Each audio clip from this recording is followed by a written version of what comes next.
for anybody that's business, personal, cultural shifts.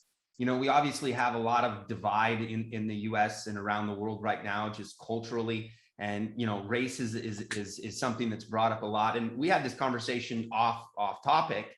And a lot of what I see after traveling a lot was that we're majorly culturalists, and we just don't have the ability to understand or the desire to say, you know what, you do things differently because you were brought up a different way. And I think that we use, in a sense, in a very ignorant, stupid way, we use either race, color, whatever that is, to immediately kind of shift our brains maybe sometimes. And ultimately, if you just take a few minutes just to ask somebody, what is it about your culture that I don't understand? I think that the majority of us would have this bridge of empathy, but also just adventure. The Move Entrepreneur Evolved podcast. Get on it.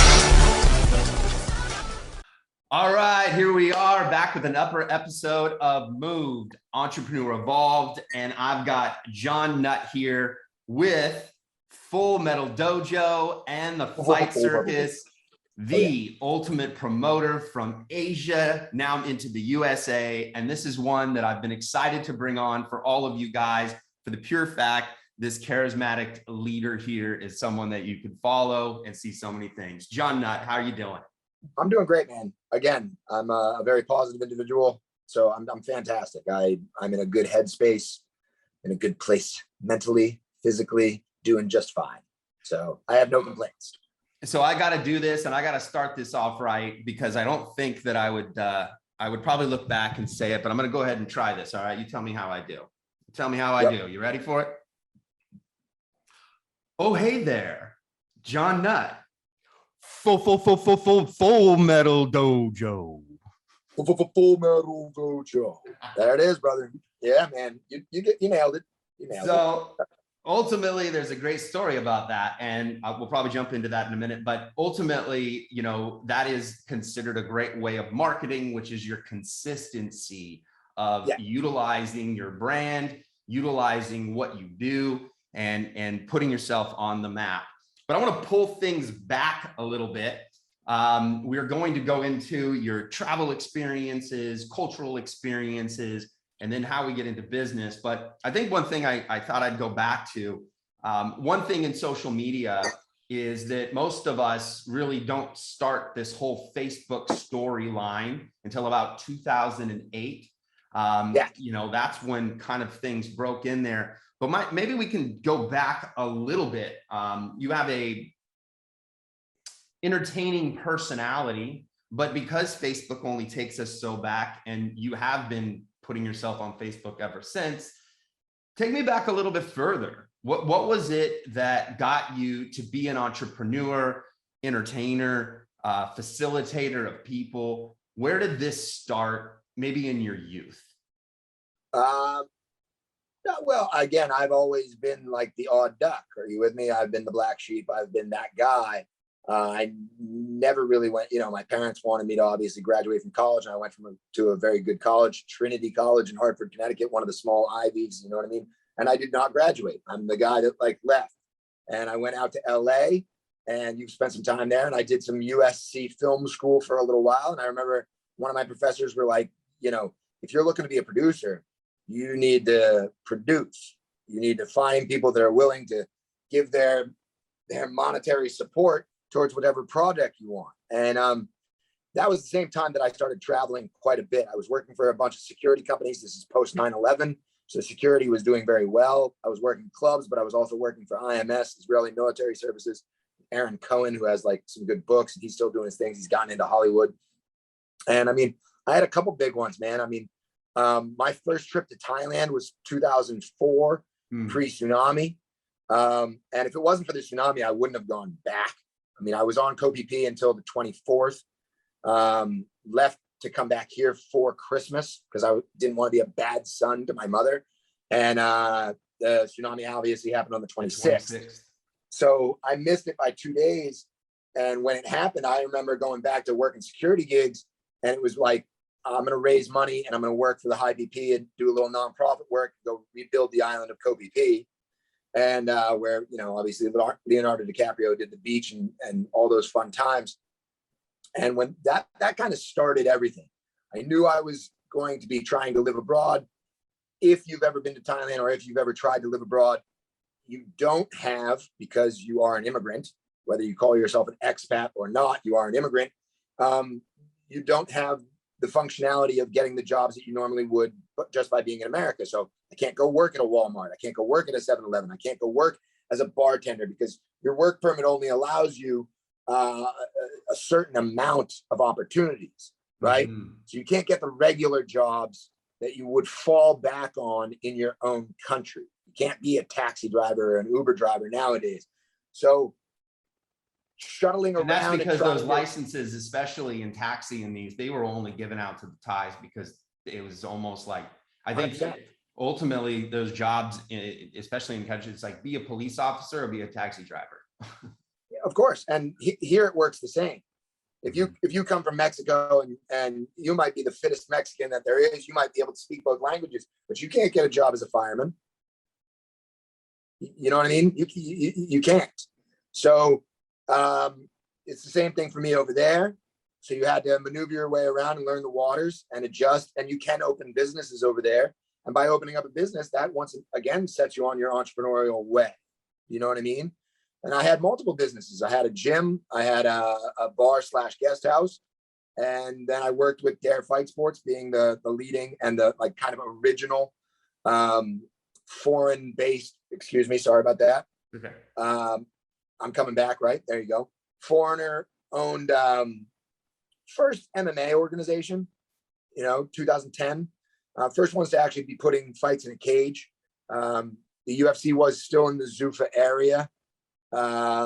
So everybody kind of had seen Pride get bought for like $53 million, and they kind of wanted out of going after that. So there was like, ECW in Africa, which is still going on. Bellator was just getting into the mix. You know what I mean? There was no PFL. There was no World Series of Fighting, which was originally. And I think that as that journey goes along, I guess one of the things that would be interesting to elaborate is that, did you find yourself always in some kind of combat, getting pulled into any kind of combat sports? I mean, was that something that you found early on? And early on, because you followed being, a decent sized guy, being a bouncer was probably, or security was something that was already there. But even before that, did you find, when were those years that you started seeing? My mother, I was a heavy boy, I'm quick. So my mother put me into Taekwondo when I was 6. My brother was 10, he's 4 years older than me. I did Taekwondo until it wasn't cool anymore when you got to high school and the girls really weren't that into it. That's like when I started playing football, wrestling, and lacrosse.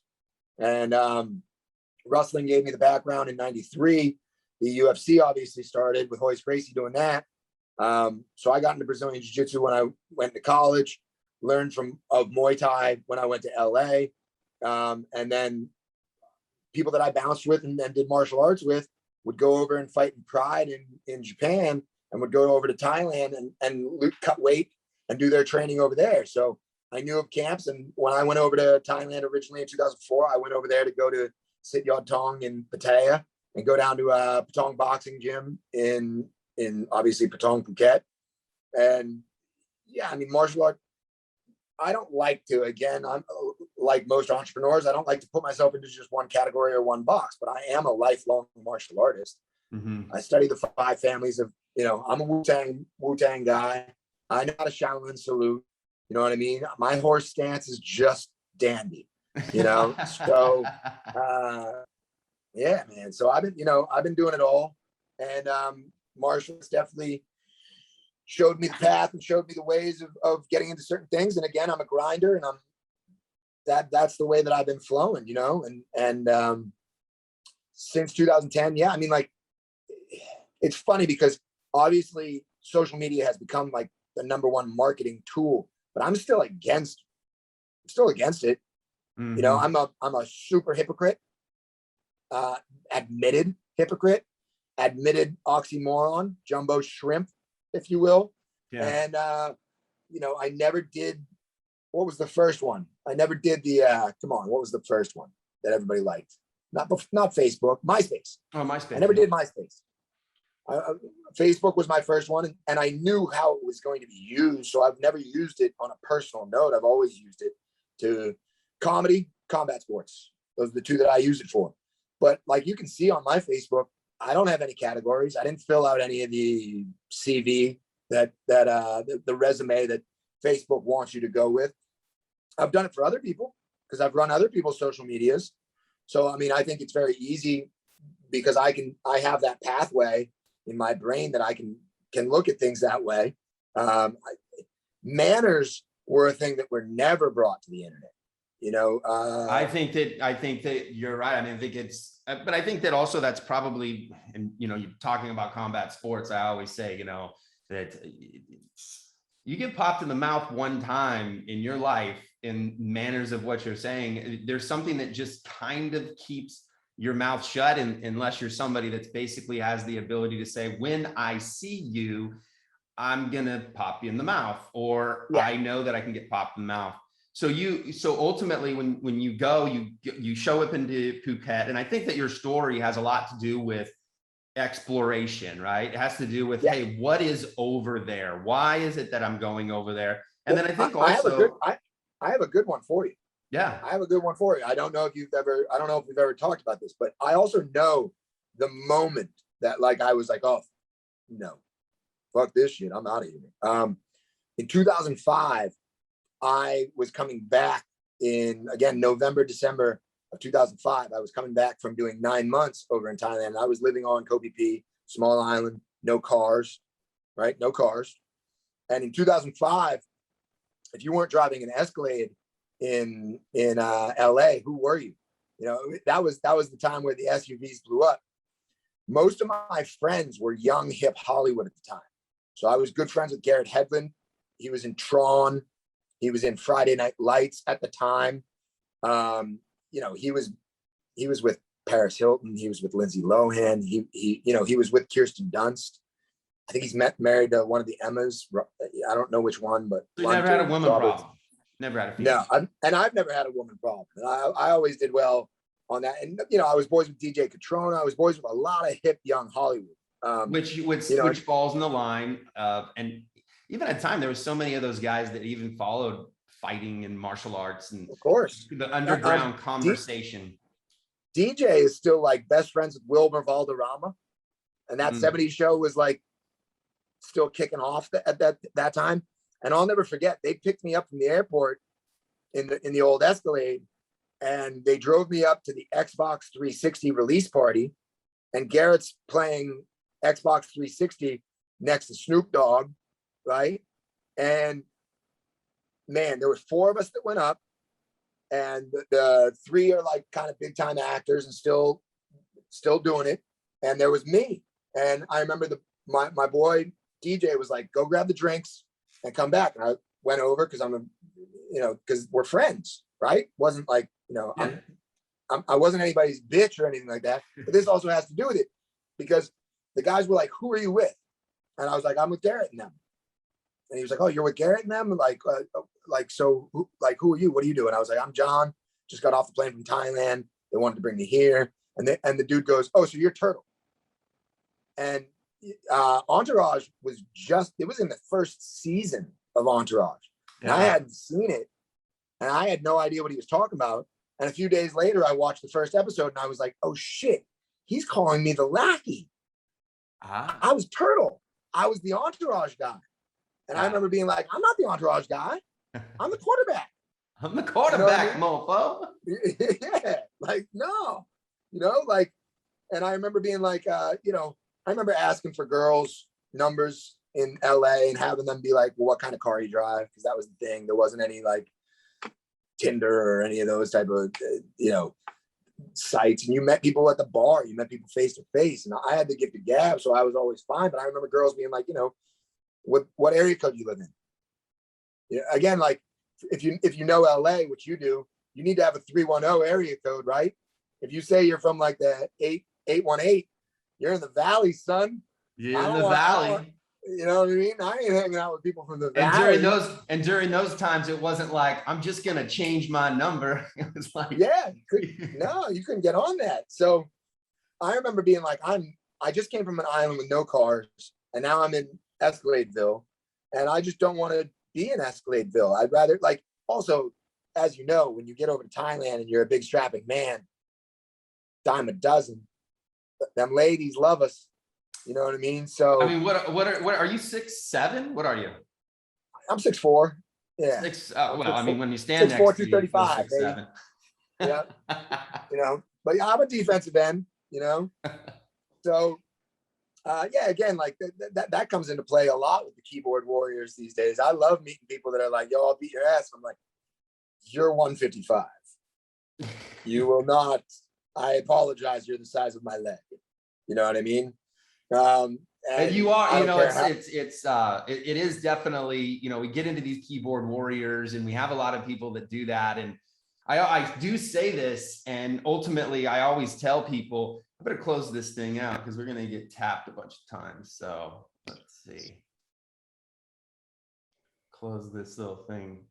We didn't have Messenger back then in a way that we have it here, but if I don't shut it off, it'll bing us the whole time. Whoa, shoot.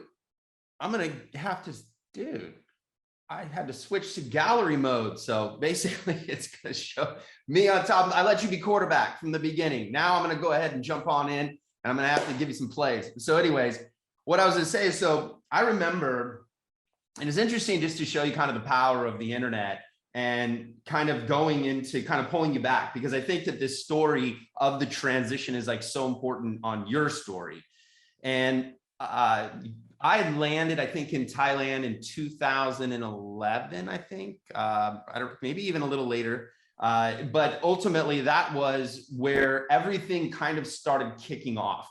And that was where I ended up landing, was a place called Tiger Muay Thai. And for anybody that's on here, a lot of my background was the same thing as yours, basically started Kung Fu and then transitioned over to Muay Thai, because at that point I was really tired of knocking knees with everybody, that you can go to kick some kind of roundhouse and you just bust your knees up. And I'll never forget that very first time, and then getting your ass chewed.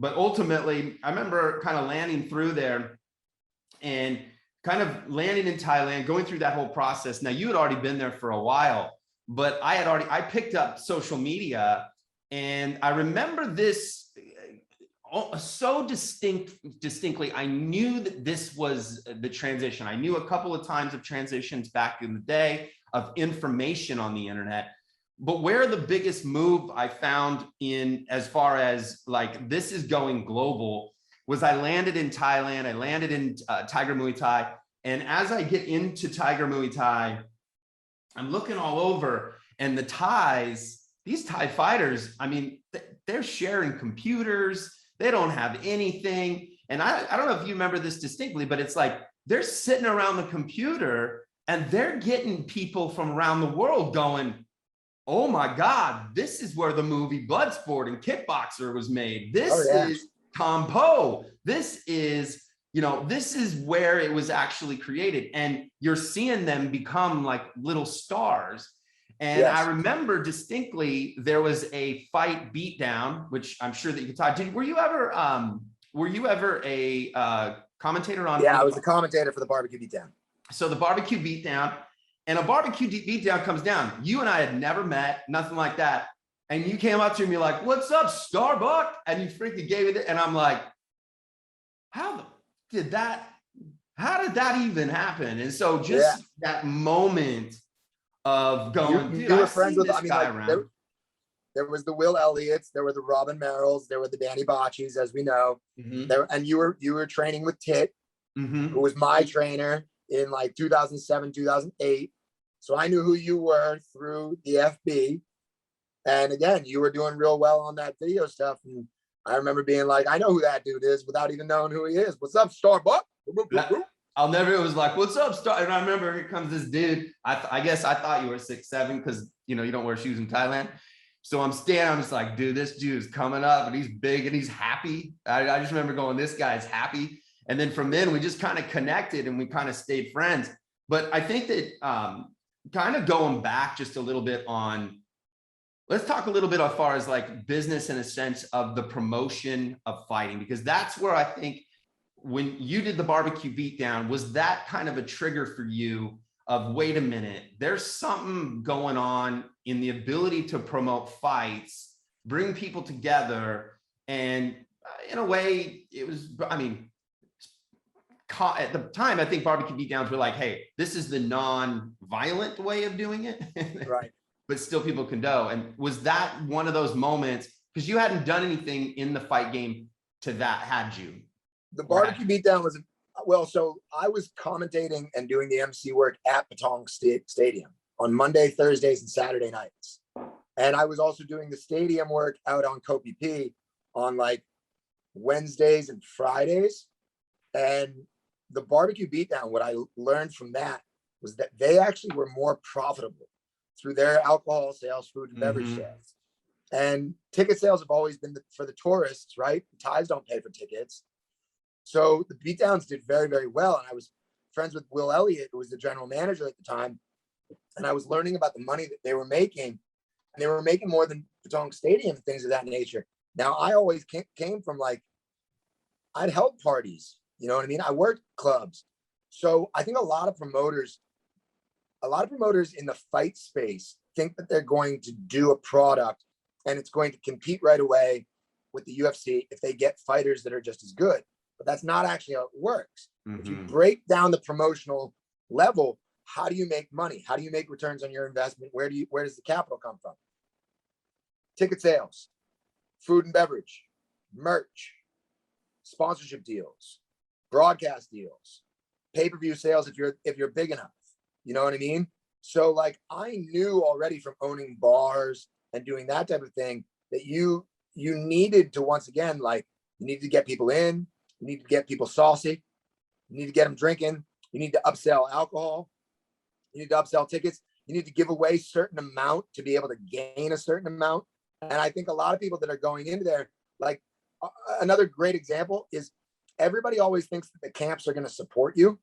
Fighters don't have money, right? So like all these people would run a promotion. They'd be like, yo, I'm going to get all the people from Phuket Top Team. I'm going to get all the people from Dragon. I'm going to get all the people from them. But those people don't show.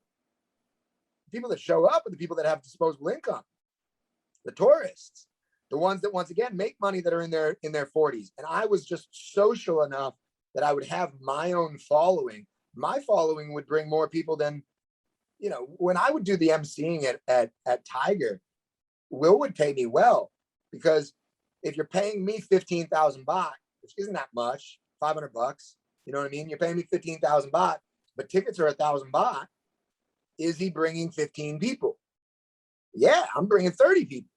I'm selling tables, right? So I made it. And they really became something. I mean, those barbecue beatdowns, I was there. I don't know, I was probably like at 5 or something like that. But ultimately, maybe even 4 or something. But ultimately, those barbecue beatdowns became your opportunity to kind of fight for yourself in a way without getting killed. You know, you could actually fight Muay Thai or fight MMA, but you'd have to wear pads. But ultimately, what it did, I think, for the promotion when you were even there and you were doing it, is that it made people see what was possible until they decided to do something, you know, which you and I both did, which would go and fight in actual real shit, you know, really taking shin on shin. So when you were basically doing those, you were also, I think, noticing, and this will take us into our next conversations, you were also noticing, and maybe you could share with me if this is right, but you were also noticing that there's an eye for people that want to see something that's different. You know, that was basically what it was. You know, people still watch these guys in pads as amateurs go at it. Dude, I can't tell you how many people were drunk. Yeah, of course. Right? Yeah, I mean, I think one of the number one stadiums, one of the number one moneymakers is Reggae Bar on Koh Phi Phi. And all that is drunk people getting in the ring to fight for alcohol, right? The bucket. The guy holds the sign up that says fight for buckets. And people get in there and throw on the shin pads, the headgear, and the 12 ounces. and they go at it. And a lot of that has gone viral over the last couple of years. And they're all fake, not fake fights, but they're not real fights. It's two drunk dudes getting in there and wailing on each other. But that upsells the alcohol, and that upsells what people are actually making a revenue on. And you're totally correct. I mean, one of the things that you obviously know about me is I'm dyslexic as all hell, can barely read, but I'm an auditory learner. So I picked up the language quite well. Most foreigners try to pick up the language, but can't. So when I'm singing the national anthem and I'm singing Secloso songs, a lot of foreigners are like drawn to me because it's like, that dude's doing that? Like, how long has he been here? That's crazy. Why has he been here that long? And I think, like, whereas the scorecard over here is money and power, if you're like an expat, a lot of the scorecard of life is like just staying over there and surviving, having your business abroad do well so that you can function, so that you can live the dream abroad. Because also, as you know, America is on a very 9 to 5, 5 days a week schedule. And most Americans don't want to live that. They want to live the 2 day a week schedule, the 4-hour work week, Timothy Ferris. You know what I mean? So I was one of the cats that was kind of original. Like, you know, people were calling me the Duke of the Expats in 2010, your Ben Starks of the world and stuff like that, because I was the guy that was showing people Phuket Town. I was the guy showing people where to go that wasn't the tourist attraction. I was taking you to the good restaurants. I was taking you to the good nightclubs. I was taking you to the places to meet real girls, not bar girls, you know? So, and that all came through me learning Thai. And Pupasa Thai Dai in a cup. Mapanai, Ting Ting in a cup. You know, Pupasa Thai Chat Mat. So, like, I can speak very clearly towards them, and you don't have many big Falang that can sing the way that I can sing. So, you know, I have done the whole Thailand's Got Talent. I have been on their television. I have done some movies for them. So there's a handful of us. It's like, I personally, right now during the pandemic, if you were in your 20s and you wanted to have a very adventurous life and write a book and be Anthony Bourdain, bro, move abroad now. If you went over there now in your 20s and you learned to speak Thai, believe you me, there aren't going to be any Americans over there for a long time. As we've been speaking about off the record button, 80% of Americans don't have their passport to travel internationally because we all stay inside our own bubble. So if you go over there as an American, they're not against us. They like us. And if you can show a little love to their culture, get a little bit of a gift of gab in their native tongue, rock star, bro. You're a rock I think star. that was one thing that, you know, I think that I also took on was basically like learn a little bit. I said I'd at least learn 5 new words a week as I was there. And it was for anybody that's business, personal, cultural shifts. You know, we obviously have a lot of divide in the US and around the world right now, just culturally. And, you know, race is something that's brought up a lot. And we had this conversation off topic. And a lot of what I see after traveling a lot was that we're majorly culturalists, and we just don't have the ability to understand or the desire to say, you know what, you do things differently because you were brought up a different way. And I think that we use, in a sense, in a very ignorant, stupid way, we use either race, color, whatever that is, to immediately kind of shift our brains maybe sometimes. And ultimately, if you just take a few minutes just to ask somebody, what is it about your culture that I don't understand? I think that the majority of us would have this bridge of empathy, but also just adventure. You know, I mean, Curiosity comes into play, right? Absolutely. Curiosity comes into huge play. And when you learn, like, I know that I've been in huge conversations with like my missus. She's got a friend. We were all sitting around, and it's all like American expats, and we're all talking about. We're all talking about. Well, you're in the entertainment business, so it's like your commercial right now. iPhone needs to pay you. Yeah, exactly. I'm down on 20%. That's the reason that just happened. So we're all talking. You know, what was your first video game system? Everybody's saying like, oh, did you have a Nintendo? Were your parents allowing you Sega Genesis?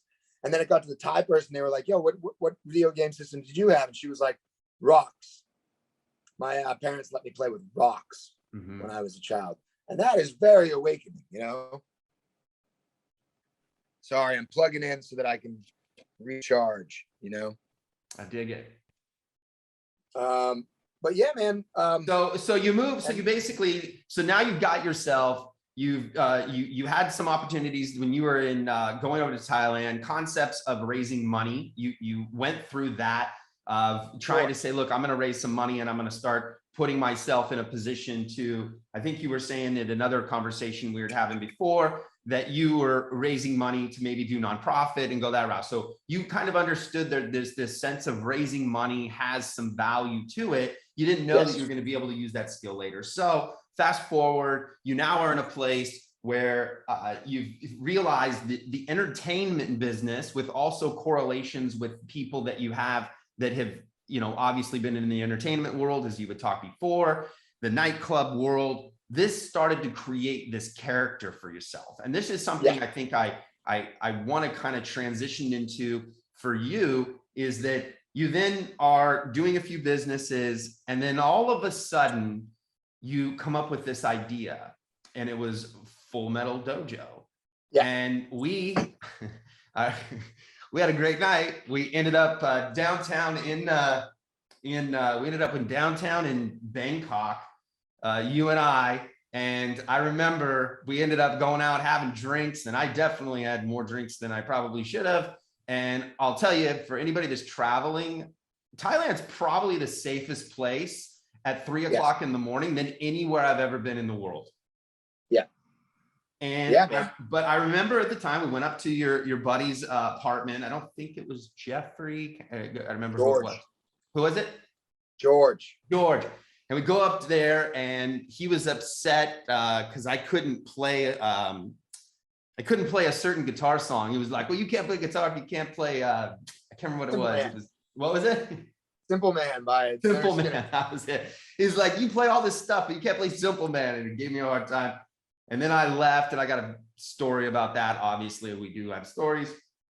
But ultimately, I think that you were really cultivating this concept of being something different in the fight market. So let's talk about a little bit of how did Full Metal Dojo, and I'll set the stage. It's a promotional fight business. And has correlated around Jon Nutt for Full Metal Dojo. Let's take it a little deeper that time. But maybe talk with me about how you saw this thing positioning and when your first show was, and then what kind of connected and saying, wait a minute, there's something a little more here.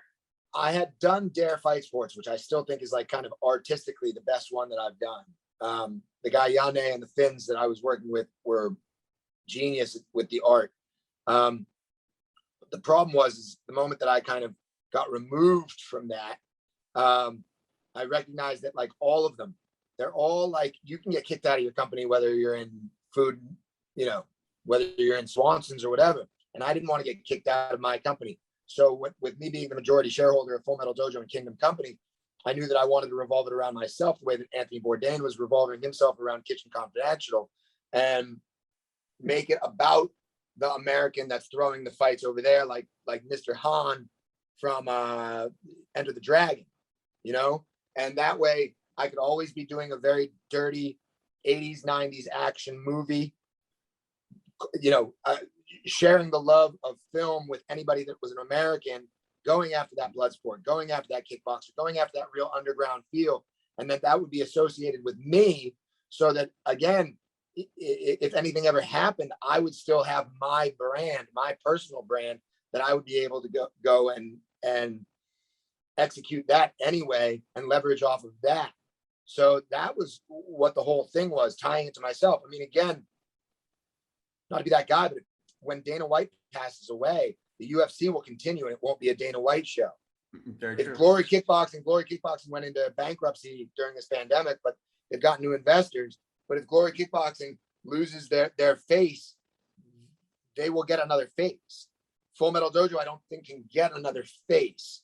And that might be a problem for certain investors, but we will always be able to then get that rustling persona because of the way that I've set it up in terms of movies and film, we can always get another guy that is hardcore, loud, rambunctious, and he could fill my role. So I really just knew that I didn't want to get ostracized from my business. And how do you do that? Well, you brand yourself, and you make yourself so attached to the brand, the umbrella brand, that you're able to do those types of things. So I have the gift of gab. I'm able to do travel videos. I'm able to do these types of things. I started reaching out. I made connections with Fox Sports Asia, which is now, as of October 2021, off of the TV there because the platforms have changed. And I've been able to adjust and maneuver the waters of how people are collecting their content now. And that brings us over to just talking about different platforms and the way that those get used, you know? Pay-per-view isn't a thing in Asia. Who has pay-per-view? The UK, America, Philippines when Manny Pacquiao's on board, right? But I knew that my brand was always going to go towards an American audience, and that's who's mainly collecting what I do. And they're collecting it because it's exotic. It's not the UFC. It's not necessarily the best fighters in the world. It's this guy doing these underground fights in nightclubs in Bangkok. Wow, that's raw. I mean, Kimbo Slice is the bare knuckle guru, right? He's the bare knuckle badass. Rest in peace, Kevin. Yeah. But if you think of an underground king in this game, I gotta be in the top 3. You know, there's nobody that's doing it more grimy and more underground than I am. I mean, shit, I'm having people go into now with Fight Circus. I'm having 2 versus 1, 3 versus 1, man versus woman, big versus small. People fighting in phone booths. People fighting with a leg in the tire. We're about to set up a group Muay Thai thing where 4-on-4 go out with paintball guns. Last man standing is what we're referring to it as. So you tap off people with the paintball gun, right? Last 2 people get to actually fight right then and there on it. So basically what you're doing is taking the concept of the Civil War, and if your gun basically is done shooting, you turn to your bayonet. I plan on making a Netflix series in the future about Damon Killian from The Running Man, based on my life. You know what I mean? So, yeah, man, we're trying to bring Fight Circus over to the States, but a lot of athletic commissions won't allow us to do that. There's Indian casinos. There's different ways of getting around it. I will maneuver around it. But the other thing that's happening is Live Aid, right? The way that people are collecting. The last couple of shows that I've done, I went 3 for 4. When COVID was busting off here in the States, I connected with Dave Feldman, who has BKFC. We produced a feeder organization for him called Bare Knuckle Kingdom, the BKK. And we did that 9 in the morning, our time, 9 at night, Eastern Standard Time, 6 p.m. over in LA, right? So I'm now like, I don't plan on doing another night show in Thailand until after the pandemic, but who knows when that's going to be. Now, when did you do the first Full Metal Dojo, and where was it in Thailand? 2014 in Bangkok. No, 2014 in Phuket. We did the first 2 in Phuket. We did the next 8 in Bangkok. Then went back to Phuket, put a foothold back in that.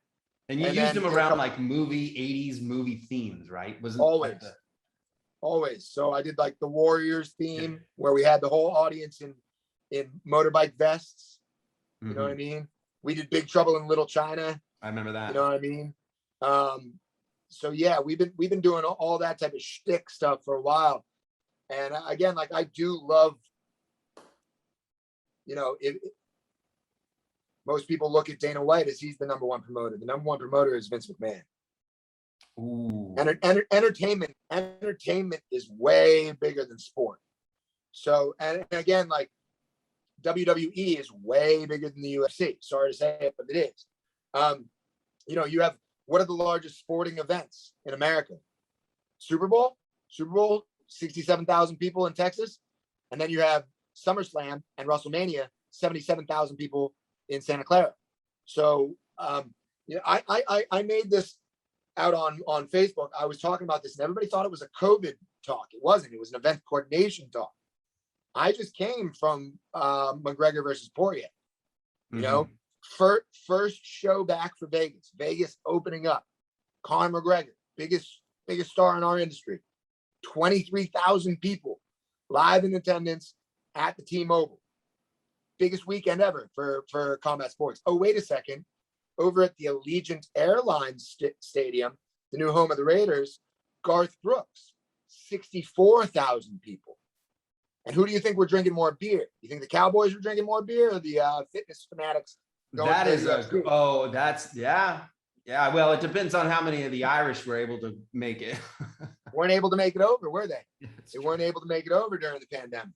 So you started this, and I remember, the kind of the move basically was that you started running the shows, and I remember even sitting in that hotel with you, and I remember you guys were basically putting some things together, and I remember you looking over at your buddy, and you were like, "Well, if I got to fight, I'll fight." And you weren't sure on who you were going to be able to connect to, and you literally looked at her like, "Well, if I got to fight, I'll fight." And I thought that was just so ingenious, but also so willing to engulf yourself into your brand. Yes, I'm not afraid of fisticuffs at all. We had, hey, my boy is here. I got to bring you with me because otherwise I won't be able to plug in.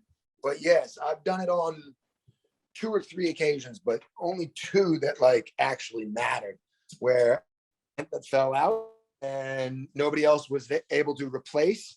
The guy happened to be around my weight class, and I said, "Yeah, you know what? I'm gonna take it to him. I'm gonna bring it." And obviously, people gravitate towards that.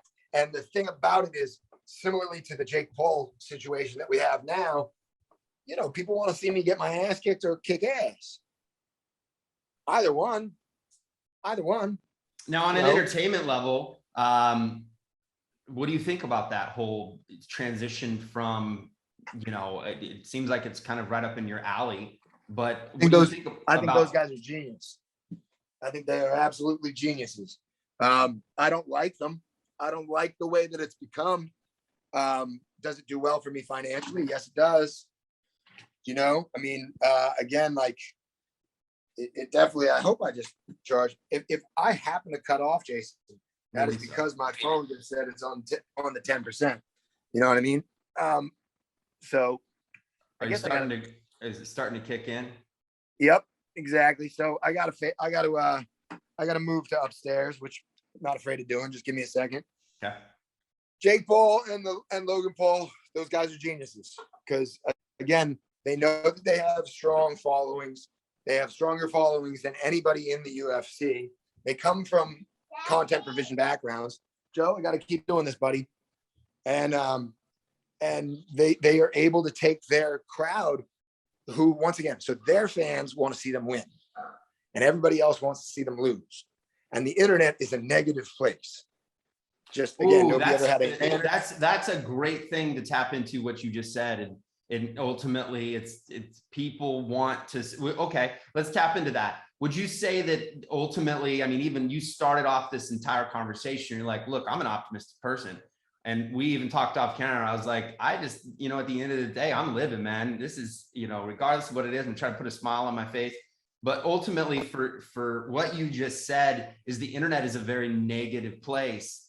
And when you say that, let me see if I can, if this is kind of what you're saying. Are you saying that ultimately people, did you get it? Yeah. So are you saying that ultimately the reason on a marketing standpoint, let's just kind of pull some marketing into some of this. Would you say that ultimately that is because people will pay in the same sense of like a Floyd Mayweather, that they're like, dude, I just want to see this guy lose so that, let me see if this is correct and maybe you can elaborate on it, but so that I can prove what my hypothesis was. Right. That the bad guy should not always win, and then eventually go from there. What's your thoughts on the way that why the internet, or maybe even why people are like that? Schadenfreude was the term for the Germans, right? People getting kicked in the nuts. It shouldn't make us laugh. That's somebody getting hurt. They're getting kicked in the balls. If you're a man, you know that we're about procreation and you don't want anybody to really get kicked in the balls, but it's the funniest thing for us to see. And we all want that to be done. negative traction online gets more than positive traction, you know? And the thing is about winning the internet, like I'm very, very proud that Fight Circus, which is our new brand, has done so well on the internet, is because people kind of got me. They got me like they got Hezbollah, the little midget from Russia, right? If you go and you looked at the same weekend that we were on Cam Soda, which is technically a pornographic site, there was like 6,000 comments on Reddit. One championship went the same weekend, they had like 100. UFC went the same weekend, they had like 2,000 compared to our 6. Our 6 were all like really, really negative towards me, and then everybody stopping that. So it was like, wow, this guy must be doing so much blow, it's ridiculous. And then somebody would chime in being like, Jon Nutt doesn't do blow, blow does Jon Nutt. You know what I mean? Like he doesn't, like, he hasn't done a gram, he does all of the kilos at once. He is cocaine. You know what I mean? And those funny little like meme variations of what you could make from that really got it going, you know? It spiraled into a snowball. So ultimately, it's, you know, entertainment. I mean, entertainment. And I think what you're saying, everything's entertainment. So you stage 2 different scenarios in this. One is, you know, that entertainment is going to give you in this angle. And I think that, like, let's identify just right now, we've kind of gone through this whole thing, but what is Full Metal Dojo? And then what is Fight Circus? If we break them down, what is the goal of them, and what are they? Well, Full Metal Dojo would be the my company is actually Kingdom Company Ltd. You know what I mean? But I would say that Full Metal Dojo was the MMA related stuff that we did, and Fight Circus is where we kind of went to for the entertainment reason that America can't do it. So I was watching a lot of what the Russians were doing and what they were getting going viral. And dude, Triller is a Fight Circus. Everything Triller's doing is a Fight Circus. I'm just the one that's labeling it what it actually is and being honest about it. Everybody else is the one that's trying Legends to League, right? Legends League. Yeah, man. Again, you're watching Roy Jones versus Mike Tyson when it's an exhibition match and you can't even gamble on it. Bro, like, I'm at least calling it what it is. You know what I mean? I think just to tap that, here's what I think. I think that in that fight, they signed a contract that Tyson wouldn't uppercut. Sure. I mean, sure. I mean, I do. Was Logan Paul carried by Mayweather? I mean, who knows? I know this. Triller made so much money because they're like the TikTok of America. They made so much money that they've decided to diversify. They made a lot of money on that Ben Askren, Jake Paul fight, but they probably made more in their margins from having Dipset versus Battle the Locks in a rap battle than they did with the other stuff. Cornhole is big over here. Why is cornhole big over here? You know, why is axe throwing getting played on ESPN? Right? Well, I'll tell you why, because everybody wants to know, is that damn thing coming back at you or not? 100%, you know? And I think, again, the margins for these other sports, I don't have to pay cornhole players shit, right? But the viewership remains the same, you know? So, like, I'm going to do an Indian leg wrestling organization, just literally very, very beautiful girls just doing Indian, 3, 2, 1 Indian leg wrestle. It's gonna do very, very well because I'm doing it in my own venue, so I get 100% of the food ticket and merch sales. Doing it for an American audience, so they're gonna want to watch hot women, and I'm gonna have them trash talk via comedians who are gonna write the crap that people are gonna say. So, like, I'm breaking the fourth wall by saying it to you. That's the way it'll be. It'll be very, very good-looking girls. And they want to get their OnlyFans out there. They want to get their names out there. You know what I mean? So I'm giving them the marketing budget to do that, right? I'm not paying them fuck all, right? And again, the entertainment value that I'll have will be huge. So we'll do pay-per-views of that, and we'll put that on our Patreon account. And it'll be just extra content that really, really won't cost. I already own all the production. I own the 6 HD cameras. I own the Blackmagic switcher. You know what I mean? So when we start doing it, it won't have me as a production company come out of pocket very much. And during these turbulent times, when everybody's sitting at home, there might be a couple people that are on Fight Network or any of these that are like, yo, I'll pay $8 to see that beautiful Thai model take on that beautiful Russian model. Yeah, that's something that I'm interested in. You know? Mm-hmm. So now where are my margins at, bro? They're great.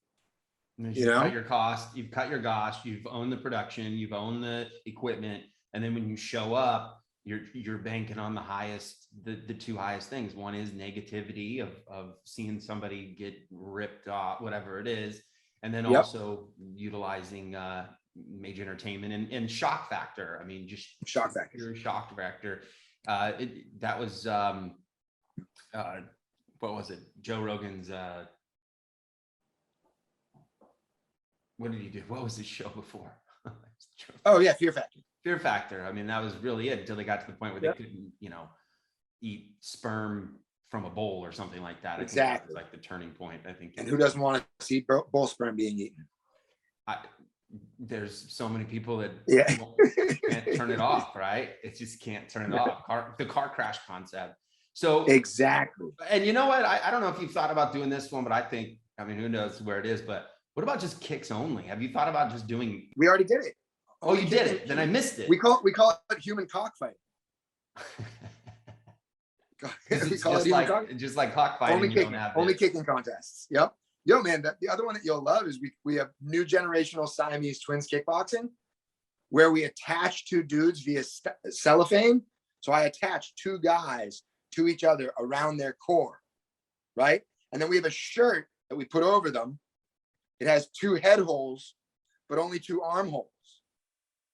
So one guy has his left and one guy has his right, and they're basically in a three-legged competition, right? Their middle leg is connected against another two dudes. We've done it multiple times, and it's just brilliant. I got Bob Sapp working with me now, so we got a lot of the Japanese viewing audience very much into it. A lot of the Koreans, and again, it's these freak shows that I'm not trying to say aren't freak shows. And I think that clarity, that authenticity, people enjoy it and they're gravitating towards it. So I think it really will, at first, when we were talking to Bas Rutten and people like that, they were like, it'll never exist. It's dangerous. It's all that. It's a very controlled place. So it's not. I understand. Well, they're doing, you look at, interesting enough, you look at Bas Rutten and you look at George St. Pierre, and they're doing combat karate in a green screen studio, and so that they can go anywhere in the world, right? They're doing it from Angkor Wat, but that's not. So I remember when the pandemic hit, we got on the phone and we had chatted for a little bit. But one of the things you talked about was putting yourself more on the streaming sites than transitioning into going live events. What was that for you? What had you in your mind just go, you know what, this is what my change is going to be? And then also, how difficult was it? Working for Fox Sports Asia, anybody that was on linear 2 years ago is fired.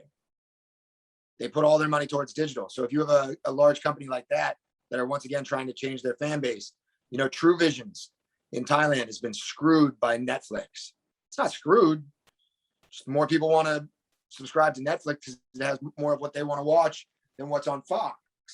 So I just saw the writing on the wall, and I knew that these different places and these different pay-per-view platforms and these different outlets, OnlyFans being one, Fan Time being another, Patreon, which we are on, GoFundMe being one for charitable organizations, see that those were going to be the ones that more digital online people and phone watchers and tablet watchers rather than screen watchers it was going to become a big thing for them, So we just saw the writing on the wall and we went with it. And it has obviously worked out. I'm going to do another fun one for you. This is news for you. I'm hoping in this November, I don't know if it'll actually kick off on the same date, but we're going to do the Original Fighting Championship. That's what it's called. OFC, the Original Fighting Championship. What is it? 8-man tournaments. No holds barred. Yeah, it's the original rule set from the original. I actually plan on shooting this in Thailand, in Phuket. Now, are you saying 8-man tournaments? Now, you're not saying all at once. You're saying that basically it's kind of all at once. All at once. How big is the arena? I mean, how big is the canopy? No, not all at once. But again, the same rule set. I actually plan on shooting it. They did that. I think that was, and you'll know the movie. It was basically the movie that made every young kid. It was called No Retreat, No Surrender, the original movie of Jean-Claude Van Damme. And that was I think a 6-man kickboxing tournament, and the setting of that movie. And so what you're saying is that you're going to try and bring back the sense of, is it all in one day? Basically they fight, the next day all in one night, all one night tournament. So it's 3 rounds for the winners, right? They have to fight 3 times in one night. No gloves, $50,000 check at the end. And I actually, by the way, even further, I plan on being in the ring in Phuket on November 13th, shooting it for a US time zone of a Friday night, November 12th. And I plan on being in there going, ladies and gentlemen, live from Boulder, Colorado, it's 1993. Yep, that's happening. This is Boyce Casey, a Brazilian Jiu-Jitsu black belt. This guy is Kenny Clover.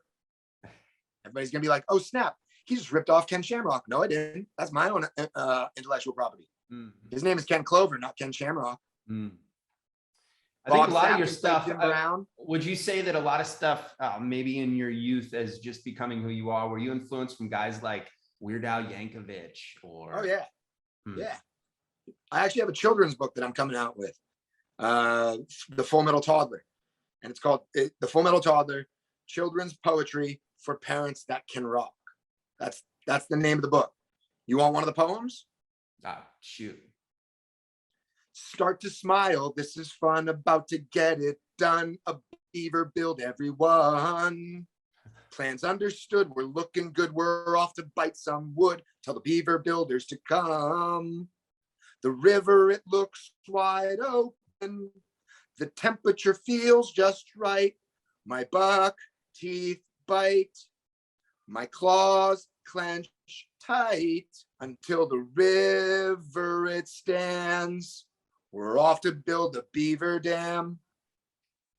Inspired by anybody? 100%. What was that? Yeah, you know who it is. But again, you're 17 points off on a graphic, it's your own. You're 17 notes off on a song, it's your own.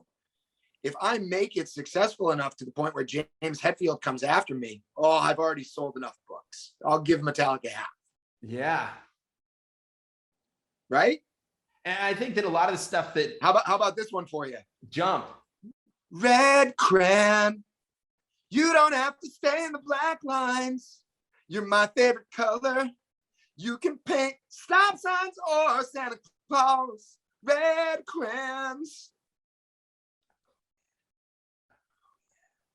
And if anybody knows anything about, tonality and music and things like that, it's like you're just putting the same 3 chords together and just basically adding them up.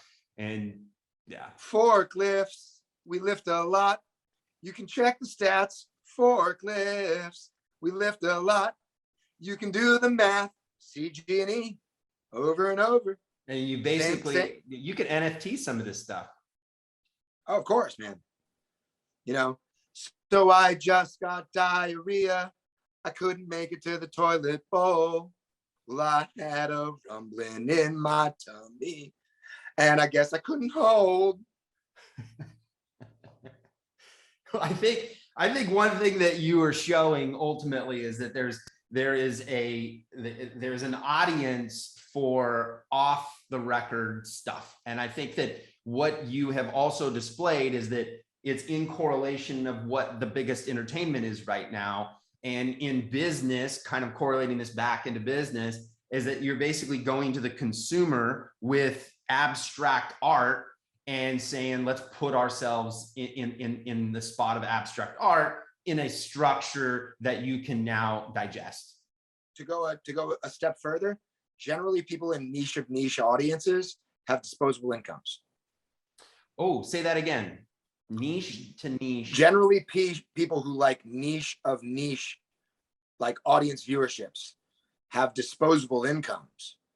So again, if you're going after a mass market, like I said it to you off camera, but you could get 55 million people. You could feed off of patriotism and xenophobia and get 55 million people to watch your product by putting Burmese people on a card, on a fight card, right? But those Burmese people don't have money for running water or power. I'd rather get 49,000 hardcore fans of my sneakers who all are going to pay $50 to buy my sneakers. You know what I mean? Mm-hmm. I make a weird sneaker. I joke on the Yeezys. I joke on Air Jordans. You know what I mean? And those people that are sneaker freaks out there, if I've made it unique enough, those people have disposable incomes. Mm-hmm. So like majority of the people that like really, really like to fight Circus, if you're a guy that's sitting in front of your screen who's willing to go out and find who's fighting this weekend in a 3 versus 1 activity, those people generally have disposable incomes. And it's those disposable incomes that are people that pay for pay-per-views, people that buy random weird t-shirts from Patreon accounts, people that can travel to Thailand to go take an odd trip every now and again. And it's those people that you really kind of want to go after. You either have big markets where you're selling things for $1, right? Mass markets, which are a lot of the times controlled. You know what I mean? If I went into the toilet paper industry when toilet paper was off the shelves at the beginning of the pandemic, I'm pretty sure Huggies, whoever else is in that market, they would have kicked me off the shelf. I'm not getting it at Target. Yeah. Right. But the UFC, who dominates the fight industry, really can't do 2 versus 1 right now. If they did, they'd be changing their whole audience and their whole marketplace. Well, and I think that's why you're seeing Dana White. It's funny because you've noticed in a few different areas. One is he made fun of the concept of, number one, if you watch his entire stitch as he's gone along, I can see at the very first one, we're going to have female fighters. I don't believe in female fighters. I'm not going to have them. Boom, female fighters. I'm not going to let one of my MMA fighters box and be able to do it. Boom, here it is. He let him do it. And then the next one that happened was he said, I'm not going to even stand up for I don't want Mike Tyson to fight. And then all of a sudden, Mike Tyson looked at me. He's like, I've got something to tell you. You know, I feel healthy enough to fight. And then Dana White literally looked at him and go, how am I going to be someone that's going to tell you not to fight? I mean, literally, that was like legit. And then the last one is he started making fun of the whole Jake Paul. These guys are going to get knocked out. He's getting starched. He's getting pulled away. And there was just an interview where he goes, look, I don't hate the kid. I just think that, you know, he's going to go through it. So, I mean, do you think that's ultimately, and I think that laying this through is this, you have to protect your brand as well. And he's fighting for his core stake in what he does. And until the numbers change, then his mentality doesn't change. People only have so much disposable income, so they got to spend those pay-per-view dollars in certain ways. So he doesn't want them all spending it on the Vince McMahon package or the AEW. I mean, look at what AEW is doing to Vince McMahon. Does he own it? I don't know. But AEW, if you follow wrestling, is on the come up. They've taken like half of the WWE roster over the last year.